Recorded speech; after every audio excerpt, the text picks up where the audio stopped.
तो सलाम नमस्कार दोस्तों, मैं हूं आपके साथ सालिम रजा और आप देख रहे हैं इस वक्त मेरे साथ मेवात की आवाज न्यूज नेटवर्क। दोस्तों आज मेरे साथ एक ऐसी शख्सियत मौजूद है जो किसी परिचय के मोहताज नहीं है।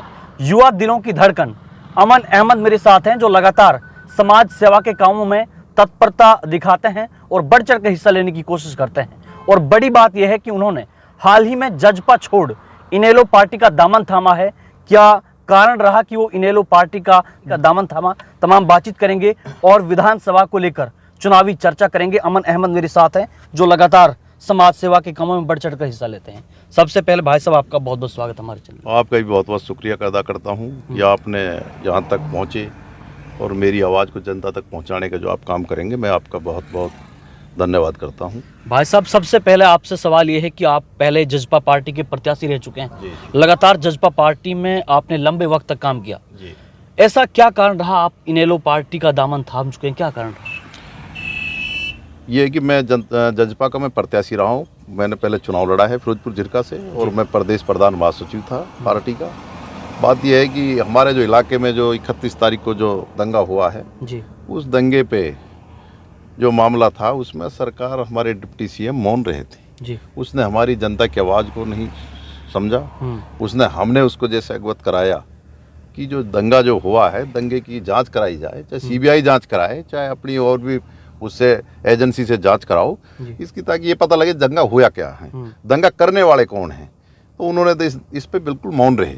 मौन रहे तो अब नया जो मामला आया है, आपने देखा है, अब जो मामला आया तब उस पर धारा लगाई गई है। तो धारा लगाई गई है, कोई धारा आम धारा नहीं है जी। वो धारा एक ऐसे लगाई गई है कि जो टेररिस्टों पे धारा लगती है वो धारा उस पर जोड़ दी है। तो ये धारा जोड़ने के बाद में वो फिर भी उस पर मौन रहे जी।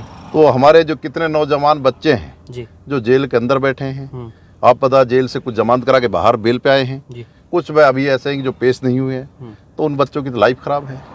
वो बच्चे कहाँ जाएंगे? और जो हम अपने इलाके की आवाज़ नहीं उठाएंगे तो हम कैसे जनप्रतिनिधि बनेंगे?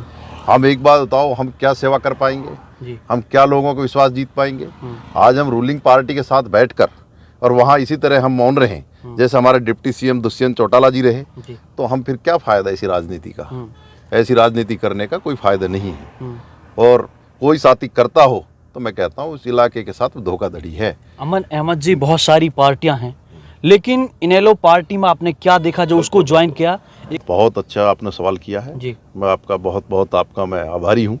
आपने इस तरीका का सवाल किया और मैं इस सवाल का जवाब आपको दूंगा कि इसलिए मैं इसमें गया हूँ। मेरे पास कांग्रेस के भी आदमी संपर्क में थे मेरे पास कि कांग्रेस वाले मेरे से कह रहे थे, भाई कांग्रेस वाले जब तो अपने इलाके, हमारे इलाके की तुमको सबसे ज़्यादा लोकसभा में वोट मिली है, तुमको 3 आपका विधायक है, एक बात बताओ, फिर भी आप हमारी लड़ाई नहीं लड़ते सदन में, तो कौन लड़ाई लड़ेगा? जो हमारे इलाके के साथ में जो सौताला व्यवहार हो रहा है और दुष्यंत अभय चौटाला जी इनेलो पार्टी के से होते हुए और विरोधी गुट की मदद करते हैं। एक विधायक है मामन खान फिरोजपुर झिरका से, उनकी खुलकर उन्होंने मदद करने पर लग रहे हैं। उनकी आवाज़ उठाई है सदन में, खुल के कहा है उन्होंने कि एक ही समुदाय पे क्यों लगता है, जिन्होंने इमाम को कत्ल किया है गुरुग्राम के अंदर, उन पे भी ये धारा क्यों नहीं जोड़ी गई? दोनों तरफ से कार्रवाई होनी चाहिए। दोनों तरफ से कार्रवाई हो। मकान मेवात में नूह में तोड़े गए हैं, मकान दुकान तोड़ी गई है। आप पता है कि सोने में दंगा हुआ है तो सोने में क्यों नहीं लगाई वो धारा? पलवल में दंगा हुआ है वहाँ क्यों नहीं लगाई है? एक इमाम का कत्ल किया गया मस्जिद के अंदर, तो आप उस पर क्यों नहीं लगाई ये धारा? और उसके मकान क्यों नहीं तोड़ेगा अपराधियों के? उन अपराधियों को क्यों नहीं पकड़ा गया? तो वो जो इतनी आवाज़ हमारे इलाके की उठाते हैं, तो हमें दूसरा ताऊ देवीलाल नजर आया। ताऊ देवीलाल के अंदर भेदभाव नहीं था। ओम प्रकाश चौटाला के अंदर भेदभाव नहीं था। 5 बार हरियाणा के मुख्यमंत्री रहे, उन्होंने मेवात को एक परिवार की तरह सींचा है। तो जो उसका दुख होता है, जो एक माली एक बाग लगाता है, जब बाग उजड़ता है तो उसको जरूर उसका दुख होगा जिस माली ने बाग लगाया है। तो ये पता लगा कि ताऊ देवीलाल ने बाग लगाया, उनको आज भी इस बात का पता है, एहसास है, उसने मेवात की वहाँ जमकर आवाज़ उठाई है। तो जो हमारी आवाज़ उठाएगा तो हम उसके साथ जाएंगे।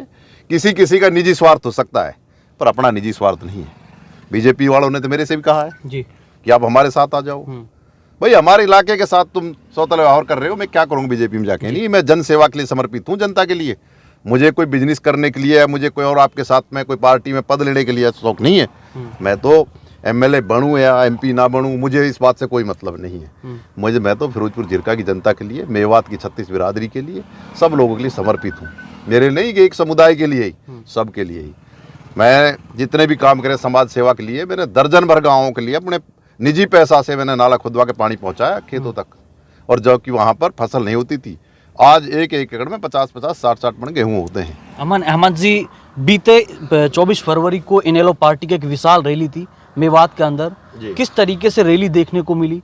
क्या अभय चौटाला जी हैं जो, क्या आश्वासन मेवात की जनता के लिए उन्होंने दिया? देखो जी, चौटाला साहब के साथ में पहले भी मेवात खड़ी थी जी, और आज भी ओम प्रकाश चौटाला जी के साथ में मेवात खड़ी है। मेवात ने ये मान लिया कि हमारा हमदर्द है तो ओम प्रकाश चौटाला है, अभय सिंह चौटाला है।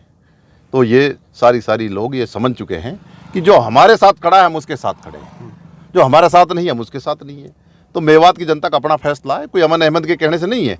ये मेवात की जनता सब मानती है, सब समझती है, सब जानती है जी। तो ये तो अब जब लोग चुनाव लड़ेंगे जब पता लगेगा। अब ये पब्लिक है, सब जानती है, सब पहचानती है। अमन अहमद जी, फिरोजपुर झिरका की हम बात करें, राजनीति को लेकर चर्चा करें तो आने वाले कुछ महीनों के अंदर चुनाव होगा। किस तरीके से देख रहे हैं अपने आप को? और भी बहुत सारे प्रत्याशी हैं, कैंडिडेट हैं, पार्टियां हैं, किस तरीके से? मैं तो चुनाव अभी जन सेवा में लोगों के साथ लगा हुआ हूँ। जनता को फैसला लेना है जी, किसको चुनना है, कौन तुम्हारा हमदर्द है, कौन तुम्हारी सेवा में समर्पित है, ये जनता का अपना फैसला है। मैं तो जनता की सेवा में लगा हुआ हूँ। अब देखो रिजल्ट क्या आता है, वो जनता के ऊपर है। अगर अमन अहमद जी को यहाँ की जनता अपना जनप्रतिनिधि चुनती है, अपना नुमाइंदा चुनती है, तो कौन सी फिरोजपुर झिरका विधानसभा की जो समस्या है जिसका सबसे पहला निपटारा करने वाले? देखो जी, मैं बताता हूँ आपको, मरहूम मेरे दादा चौधरी कबीर अहमद 2 बार विधायक रहे जी, और वो एक बड़े किसानों में उनका नाम था जी। तो हमें एक बात यह है कि हमने तो जन सेवा का ना, हमारे तो ब्लड में ही है कि हमें तो ये जो है जन सेवा करने का मौका, हमारे जो हम जन्म नहीं था, हमारे दादा ने उस टाइम से लगे हुए हैं। हमारे पूरा परिवार जन सेवा में समर्पित है। तो मुझे ये उम्मीद है कि मुझे ये मौका मिला, सबसे पहले मैं शिक्षा पे काम करूंगा जी। शिक्षा पे, चाहे स्कूली की बात है और चाहे हमारे यूनिवर्सिटी की बात है। मैं वहाँ तक, जो कि मेरा सपना है कि मेवात के अंदर यूनिवर्सिटी हो, सबसे पहले मैंने ये मुहिम से मैंने चलाई है। और मेरा मकसद है कि जब तक ये मेवात यूनिवर्सिटी नहीं आएगी, जब तक मैं साइलेंट नहीं बैठूंगा। मैंने पिछली सरकार में कहा था, कांग्रेस टाइम में, कि मेरी माँ जिला प्रमुख बनने का मौका मिला तो मैंने जब बात रखी तो बात आया, मैंने कही जी आप, मेरे को लाल बत्ती की जरूरत नहीं है जी, मुझे यूनिवर्सिटी की जरूरत है।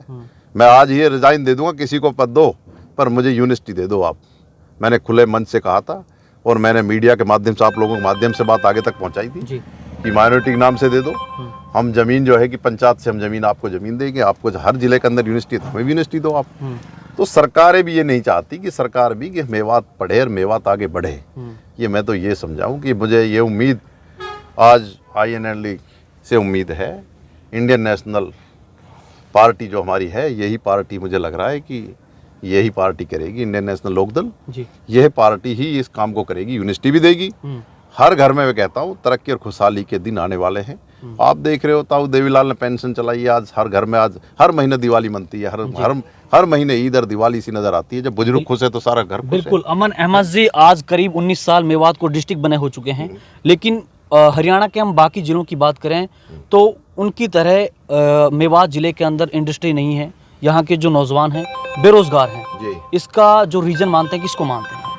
देखो जी, पिछली सरकार में आपने देखा है कि पिछली गवर्नमेंट में कांग्रेस टाइम में जमीन को एक्वायर कर लिया, 16 एकड़ जमीन को एक्वायर कर लिया। नई गवर्नमेंट चेंज होती है, जमीन ऐसे कैसी, किसानों से जमीन भी ले ली है, जमीन पे कोई काम नहीं है, जमीन ऐसी ही पड़ी है। यहाँ जब इंडस्ट्री के लिए ज़मीन ली है तो ज़मीन जब ली है तो वहाँ पर जब काम चलेगा, इंडस्ट्री बढ़ेगी तो यहाँ पर लोगों को रोजगार मिलेगा।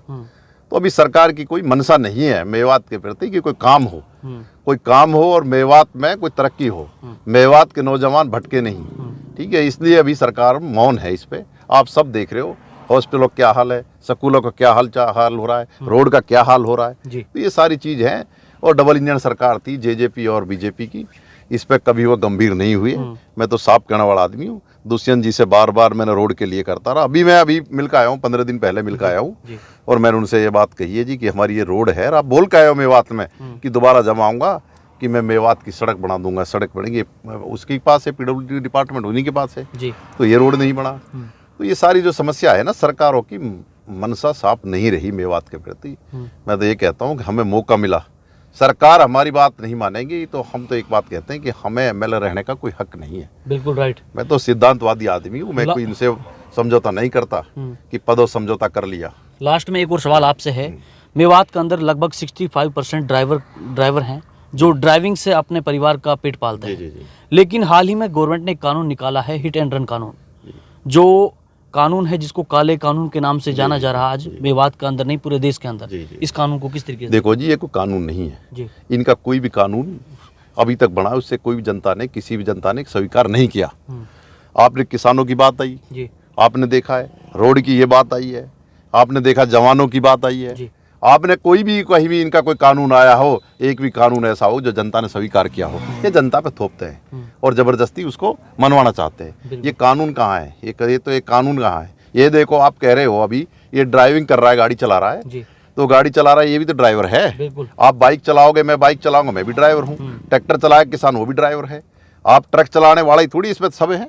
और मेवात के लोग की जो आप कह रहे हो ट्रांसपोर्ट को, हिंदुस्तान के ट्रांसपोर्ट को मेवात के लोग चला रहे हैं जी। लाखों गाड़ियाँ चलती हैं। जिस दिन मेवात के लोग ट्रांसपोर्ट से दूरी बना लेंगे, मैं कहता हूँ कि महंगाई हो जाएगी। रोडों पे आपको गाड़ी नजर नहीं आएंगी। और ये मेवात के साथ में नहीं, पूरे देश के साथ में धोखा है। बिल्कुल। और लोगों को जागरूक होना चाहिए। कानून बनाने के लिए कानून वो होता है जिसको जनता स्वीकार करे, कानून वो नहीं जिसका जनता विरोध करे। तो जनता के लिए तो जनता इसीलिए चुनती है सरकारों को, जनता के लिए, हित के लिए काम करें। ये जनता के हित के लिए काम नहीं है। लास्ट में फिरोजपुर झिरका विधानसभा की आवाम को और मेवात डिस्ट्रिक्ट की आवाम को क्या मैसेज देना चाहोगे? बस मैं तो ये है कि मुझे मौका मिला जी, तो मुझे ये जनता को पता है, पूरा मन में पूरा मेरी तरफ से पूरा उनको विश्वास है। और ये कहते हैं कि सभी आदमी इलाके का, 36 बिरादरी का आदमी कहता है कि कुछ करने की उनके अंदर कुछ है अलग, इसीलिए वो राजनीति में आए हैं जी। कि मैं शायद राजनीति, मेरा कोई और मंशा होती तो मैं राजनीति में इतना पैसा, इतना काम, इतना नहीं करना चाहता था। जो देखो लोग तो बिजनेस करते हैं जी, राजनीति में आके नहीं। मेरा कोई इससे मकसद नहीं है। पूरे में जो 20 साल लोगों के पास समर्पित हो गया, मेरे पास में 20 काम ऐसे नहीं बता सकते लोगों का अमन अहमद नहीं कर दिया। 20 रुपए का मेरे ऊपर कोई दाग नहीं लग सकता 20 साल की लाइफ में। और अच्छा बुरा की पता लग जाती है। और कोई ये नहीं कह सकता कि हमने अमन अहमद को फ़ोन किया, फ़ोन नहीं अटेंड करता। और कोई ये नहीं कह सकता कि फ़ोन अटेंड किया तो कुछ सभ्यता नज़र नहीं आई। मैं समर्पित हूँ, मेरा मन है। जब मेरे ऊपर कोई ज़बरदस्ती थोड़ी है, मैं तो खुद अपनी मर्जी समर्पित हुआ हूँ जनता के बीच में। और मैं जब मन से काम कर रहा हूँ तो काम इंशाल्लाह पूरा होगा। मुझे ऊपर वाले के ऊपर भरोसा है। पूरे तरीके से पब्लिक के बीच रहते हैं लोग, सबको पता है ये लोग जो। चलिए, शुक्रिया तमाम बातचीत के लिए। ये देखिए दोस्तों, ये थे मेरे साथ फिरोजपुर झिरका से पूर्व प्रत्याशी अमन अहमद जी, जिनसे लगातार चुनावी चर्चा की है और खास बातचीत की गई है कि आखिर उन्होंने जजपा छोड़ इनेलो का दामन क्यों थामा है। तमाम वीडियो आपने देखा, इस वीडियो के बारे में आपकी क्या राय है कमेंट बॉक्स में कमेंट करके जरूर बताएं। शुक्रिया सर तमाम बातचीत के लिए। इस वीडियो के बारे में आपकी क्या राय है कमेंट बॉक्स में कमेंट करके जरूर बताएं। जितना हो सके इस वीडियो को शेयर